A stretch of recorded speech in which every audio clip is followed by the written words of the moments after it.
Hi, welcome back to Nessa's Nook. Today I am going to make a batch of homemade egg noodles.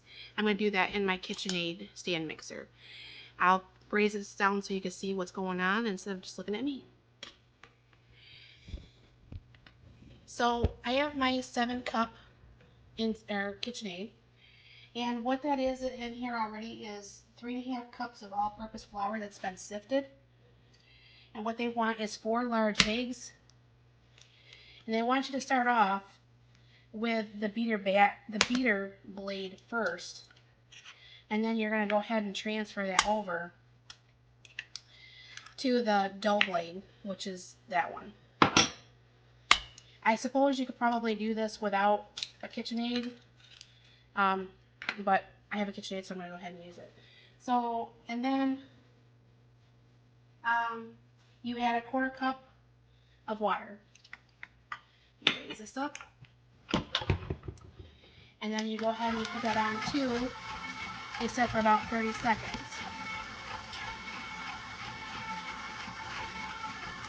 I can see why they say that, so the stuff can start to incorporate a little bit.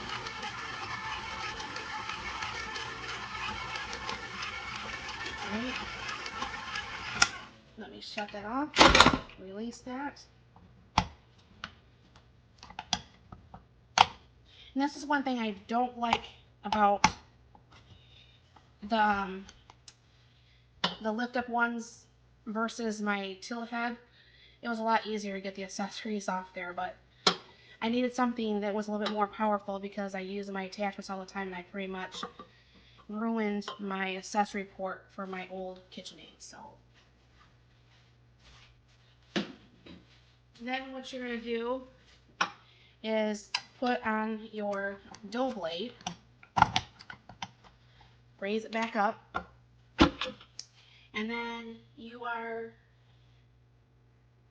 going to knead this till this all comes together. You go wash your hands real quick, get that off there.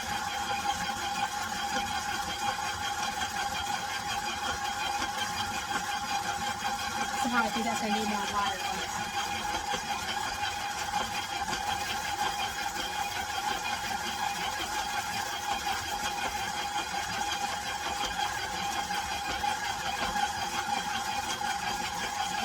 I'll put a little bit more water in there.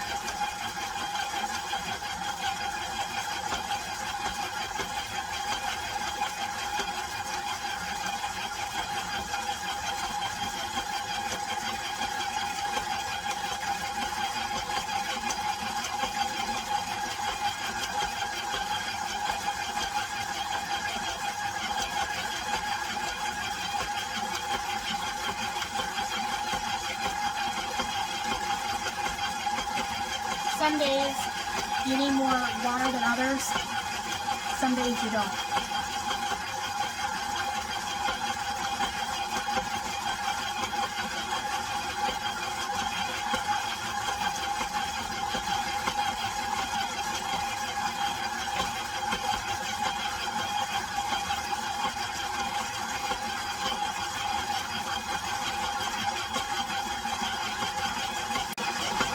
I don't know if you can see that, but it's starting to come together in a ball.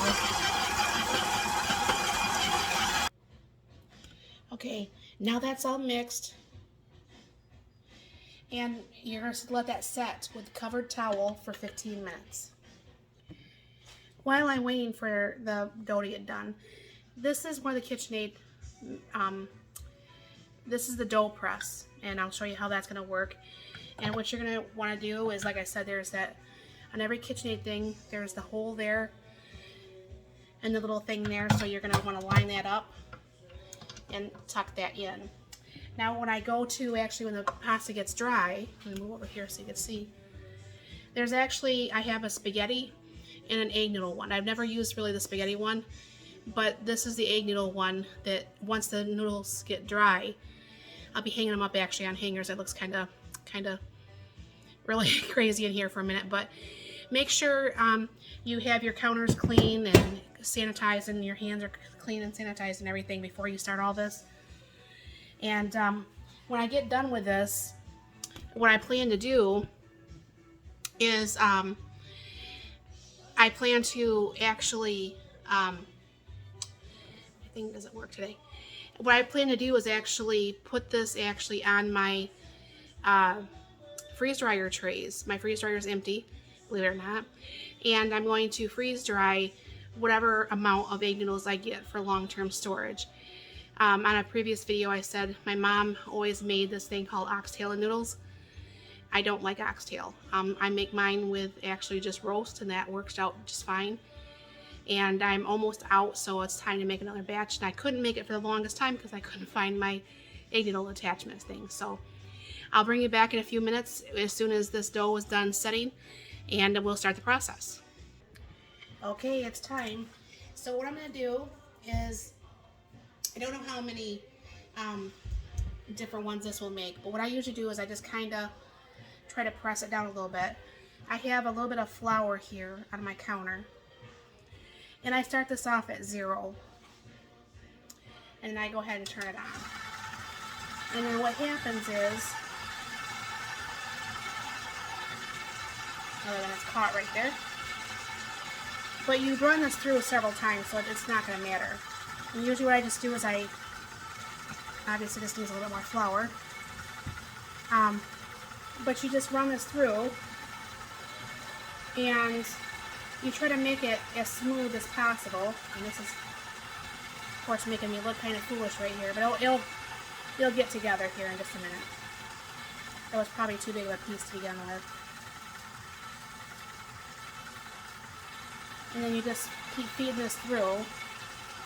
And what's happening is that each time it's getting smoother, and I run this through a few times on 0. When I had my exchange daughters here, we enjoyed making pasta because one of them was from Germany and the other one was from Italy. So of course the girl from Italy, they do their own fair share of pasta over there, so it was kind of fun for her to make that with me here. Now as you can see, that's gotten nice. So what I do is I just move it up to the number 1, and I end up going up to number 4. And this actually gets quite long. That's why I put it on the hangers. I know people say, well, that's kind of ghetto, Vanessa, but the thing is, I don't have the KitchenAid hanger thing, so this works just fine for me. And then I just move this to a skinnier one, and then you'll see how much longer that this actually gets. It's almost double, and I still have, I think, a couple more settings each to go.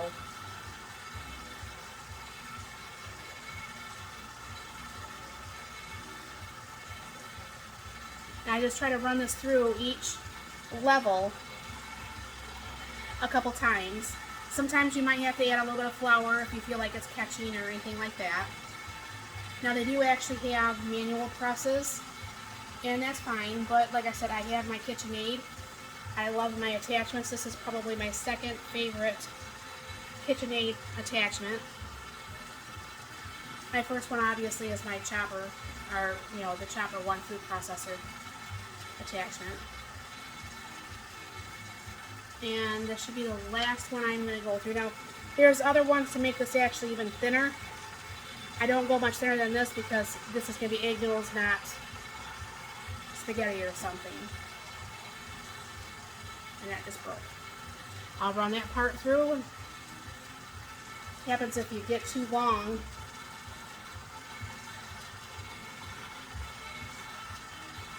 And I'll just go on 2 different hangers. That's okay.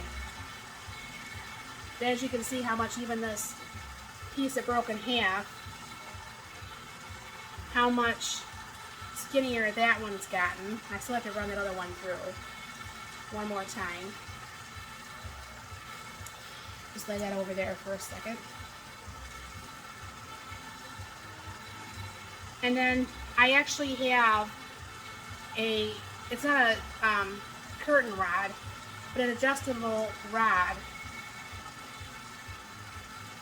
over top of my sink over there. I don't know if you can see it right there. And what I do is I've already cleaned and sanitized these hangers, so you don't have to worry about that. So what I do, I know it kind of looks kind of funny, but it works. Usually you can get 2 or 3 on here, so I could actually do a third one, but I think I'll just put just the 2. And then what's going to happen is you're going to allow this to dry for a while, and I'll come back once these are dried and I start the egg noodle process. Alright, this is all the egg noodles. It's dried and I've just put it in a pile. Now you're just going to see how this part works. And this comes out. And egg noodles. What I just do is I cut mine in the size that I like to eat, so I don't have to cut it later.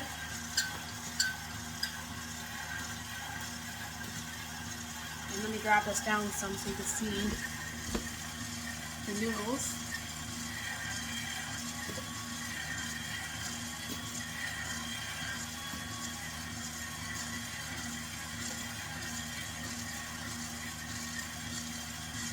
So this makes it really nice, and like I said, what's going to happen is I'm going to put these on a freeze dryer sheet, and I will be freeze drying this batch instead of normally dehydrating it like I normally do. So that just makes it very nice, and it's nice to have homemade noodles. Thanks for stopping by.